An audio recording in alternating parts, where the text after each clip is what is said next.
Halo teman-teman, selamat malam. Kembali lagi bersama saya di Zona Entry. Yes, hari ini kita akan ngebahas tentang saham ya, 4 saham Big Bang ya, Big Bang ya. Yang lama kita nggak bahas saham, jangan lupa subscribe temen ya. Ya, sesuai judul, saham bank masih layakkah dikoleksi di 2026? Seperti Bank BCA, BRI, Mandiri, dan juga Bank BNI, ya kan? Saham bank itu seperti kita tahu teman-teman ya, saham bank itu selalu menjadi tulang punggung IHSG teman-teman, ya. Selalu menjadi tulang punggung IHSG, tapi di 2026 apakah masih menarik untuk dikoleksi? Nah, hari ini kita akan ngebahas 4 bank besar ya, ada Bank BBCA, Bank BRI, Bank Mandiri, dan juga Bank BNI. Manakah yang masih layak dan manakah yang sudah mahal? Oke, kita akan ngebahas terlebih dahulu tentang IHSG teman-teman ya. Oke, IHSG sendiri seperti kita tahu ya, dia sempat melakukan rejection ya di area ini yang sudah sempat kita tandain ya, di video sebelumnya sudah ada rejection, lalu dia sebenarnya naik ya, targetnya kita kena target bear kita teman-teman ya. Nah, pertanyaan apakah dia berhasil reclaim atau memenuhi target kita dari 2026 itu di angka 10.000 teman-teman ya. 10.000. Nah, di sini kita akan fokus dulu ke bahas per banknya teman-teman ya. Oke. Sini kita bahas saja siklus suku bunga ya, pertumbuhan kredit nasional, likuiditas perbankan, resiko perlambatan ekonomi ya teman-teman ya. Bank sangat sensitif terhadap kondisi ekonomi dan juga suku bunga. Kita tahu suku bunga Indonesia sendiri itu di angka berapa ya? Kita cek dulu teman-teman, sebentar. Cek dulu. Sorry tadi belum aku lupa ya itunya ya. Oke, suku bunga suku bunga Indonesia. Ya, sini adalah suku bunga Indonesia ya, di level 4,75% teman-teman. Suku bunganya Indonesia ya. Lalu kita sedikit beralih kepada trading view ya. Tadi aku lupa belum itu, coba aku lagi sedikit teman-teman. Seperti di video sebelumnya, IHSG sempat reject area yang kita anggap bear ya sebelum dia melakukan kenaikan cukup signifikan. Apakah dia berhasil atau dia retest lalu turun, ataukah dia lebih naik lagi, atau dia menembus terus? Itu terjadi pada hari Rabu teman-teman ya kan. Sekarang masih hari Senin, masih ada 2 hari lagi ya, karena besok adalah hari Imlek ya. Oke, apakah bisa target IHSG di 2026 mencapai angka 10.000? Ayo dulu teman-teman. Oke, pertama kita akan ngebahas Bank BBCA. Sini kita tahu BBCA turun sangat-sangat drastis ya. Kenapa BBCA? Bank ini dibilang bank premium dan juga stabil teman-teman ya. Bank BBCA itu ibarat seperti obligasi dengan pertumbuhan stabil, jarang agresif, dan juga jarang bikin panik. Cuman minggu ini aja teman-teman kita dibikin panik oleh bank ya, karena ada indikasi MSCI yang kemarin itu ya. Oke, ini kita bisa bilang Bank BBCA ini sangat cocok untuk investor defensif teman-teman. Kalau kalian mau belajar mau beli bank apa ya, kalian bisa prioritaskan adalah Bank BCA ya, karena risiko relatif kecil, tapi jangan lupa dia selalu upset ya, lebih sering ya, karena apalagi harganya sangat-sangat mahal. Menurutku ini kurs yang wajar, kalian cocok untuk akomodir teman-teman. Oke. Nah, berapa sih harga wajarnya Bank BCA? Nanti kita akan bahas teman-teman. Sebelum kita bedah semuanya, kita akan ngebahas satu persatu tentang perbankan teman-teman ya. Oke, lalu kita lari ke Bank BRI teman-teman. Bank BRI ini adalah bank ya, yang dimana terfokus pada satu tujuan, yaitu pertumbuhan ekonomi Indonesia, atau bank jadi bilang tuh banknya Raja Mikro teman ya, banknya UMKM. Terutama di desa-desa itu orang-orang itu akan fokus pada Bank BRI. Apakah Bank BRI termasuk harganya mahal di 3780 ataukah masih murah? Nanti kita akan hitung secara bersama-sama teman-teman. Lalu kita juga lihat dividennya berapa, semuanya kita akan hitung ya. Oke, kenapa Bank BRI ini sangat menarik ya? Satu, Bank BRI fokus pada UMKM teman. Lalu ada juga dividen yang menarik sekitaran 9 sampai 10% ya. Grup kreditnya agresif, ya jadi tadi seperti aku bilang, Bank BRI adalah Raja Mikro teman-teman ya. Bank BRI punya potensi grow lebih besar, tapi juga lebih sensitif terhadap likuiditas kredit. Kadang ada orang-orang itu kayak seperti macet teman-teman, macet kredit itu ya itu bisa mempengaruhi teman-teman ya. Lalu di sini ada juga Bank Mandiri ya. Oke. Catat Bank Mandiri terlebih dahulu. Sorry, Mandiri. Nah, ini dia. Bank Mandiri di sini harganya 5.075. Apakah ini terlalu mahal atau terlalu murah? Nanti kita akan hitung teman-teman ya. Bank Mandiri ya seperti apa hasilnya. Sini dia tuh juga sama seperti Bank BCA dan Bank BRI gabungannya. Ini lebih ke korporasi dan juga retail. Digitalisasi cukup agresif ya, seperti kita tahu digitalisasi Bank Mandiri sangat-sangat bagus ya, lebih bagus malah daripada bank-bank BRI teman-teman ya. Di sini bisa dibilang Bank Mandiri ini cocok ya untuk kalian mau menabung. Jika kalian berpikir Bank BCA terlalu mahal, kalian bisa membeli Bank Mandiri. Kita lihat dia up terus teman ya. Dia up, turun pun juga karena Covid ya. Ini turun karena Covid. Ini mungkin karena apa namanya sempat resesi tahun 2028. Ya ini turun Covid lalu dia ke-grow lagi ke atas, kurang sedikit, hasilnya lebih grow lagi. Bisa dibilang Bank Mandiri adalah alternatif ya untuk kalian yang masih belajar saham. Kalian mau beli saham apa? Mungkin kalau Bank BCA terlalu mahal, kalian bisa membeli Bank Mandiri teman-teman ya. Kedua ada Bank BNI teman-teman ya. Di sini kita cek dulu Bank BNI. BNI ya. Ya.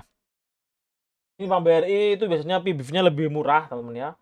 Tapi dia itu lebih sensitif terhadap siklus ekonomi ya. Contoh ini. Ini pada ya semuanya bisa turun ya. Contoh ini ya. Ini BRI sempat down ya, sempat akumulate dari angka berapa nih? Perakan ya teman-teman.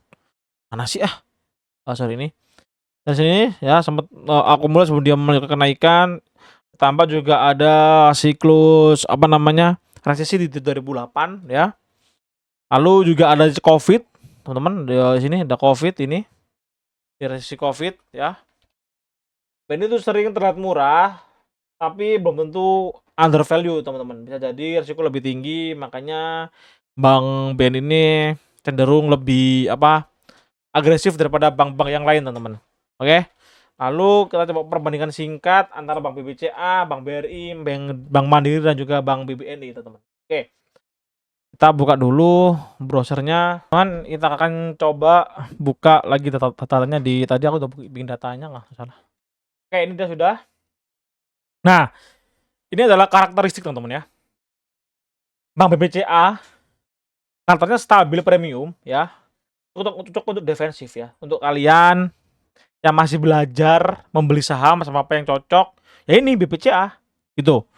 Karakternya stabil untuk defensif. Nah, untuk Bank BRI, kalau kalian Bank BCA terlalu mahal mau beli Bank BRI, boleh teman-teman. Ya. Bank BRI karakternya grow UMKM. Seperti aku jelasin di awal, Bank BRI itu bisa dibilang itu tombak atau raja mikro, teman-teman. Bisa dibilang itu tombak ekonomi Indonesia. Kenapa? Karena di setiap desa, di setiap pelosok itu pasti ada namanya Bank BRI. Entah itu Briling, entah itu apa, orang akan taunya Bank BRI. Makanya kenapa dia sangat cocok untuk grow lebih jauh. Ya, terbilang harga Bank BRI masuk lebih murah daripada bank-bank yang lain, teman-teman. Ya, lalu ada Bank Mandiri, karakternya balancing. Ya, seperti kita bilang, dia itu antara perpaduan antara Bank BCA dan juga Bank BRI, teman-teman. Balancing ya. Untuk moderat, lalu untuk Bank BNI value ya. Cocok untuk high risk, high return. Nah, ini untuk kalian yang mau beli Bank BNI, tetap hati-hati, teman-teman. Kenapa? Karena Bank BNI sendiri sesuai yang aku searching itu ya, sebenarnya dia itu bagus, tapi dia sangat-sangat sensitif, teman-teman. Dia itu lebih sensitif daripada Bank BBCA. Kenapa? Satu, karena volumenya itu lebih kecil daripada Bank BBCA, Bank BRI dan juga Bank Mandiri, teman-teman. Oke. Iya. Sorry, kalau Bank Mandiri harusnya lebih sama sih sama Bank BNI. Ini tuh itu lebih kecil daripada Bank BBCA dan juga Bank BRI. Dah, itu aja. Aku belum ngecek juga value dari Bank Mandiri berapa ya volumenya. Oke, untuk harga untuk harga wajarnya ya. Ini adalah 4P band kalian kali dengan book value per share. Ini 4P ini per 5 tahun teman ya. 5 tahun gunakan yang 5 tahun, kenapa? Karena kalau kita bilang 3 tahun itu terlalu pendek, teman-teman. Karena yang paling utama adalah 5 tahun ke depan maupun ya 5 tahun ke depan, teman ya. Oke, kita cek terlebih dahulu ya harga Bank BBCA itu berapa. Coba kita cek dulu, sorry. Dari Bank BNI dulu tuh di harga 4480. Bentar ya. Bank BNI 4480. Ini adalah harga saat ini, teman ya. Harga saat ini, lalu Bank Mandiri. Bentar, kita cek dulu Bank Mandiri berapa harganya di 5075. 5075. Lalu untuk Bank BRI ya. Dulu Bank BRI di 3780. 3780. Bank BBCA di harga 7.200. Oke. 100. Nah, jika kita lihat teman-teman dengan harga bank yang sekarang ya, ini adalah harga bank sekarang ya, harga sahamnya sekarang, teman. Itulah harganya. Itu harganya adalah di angka ini dan ini adalah harga wajar, teman-teman. Yes, ini dia. Bank yang merah adalah harga saat ini ya. Dan ini adalah harga wajar. Jika kita lihat, kita hitung dari 4P band 5 tahun, kita kali book for value per share. Dari 4 saham ini semuanya bisa dibilang saham under value ya. Cocok untuk cocok untuk jangka panjang, teman-teman.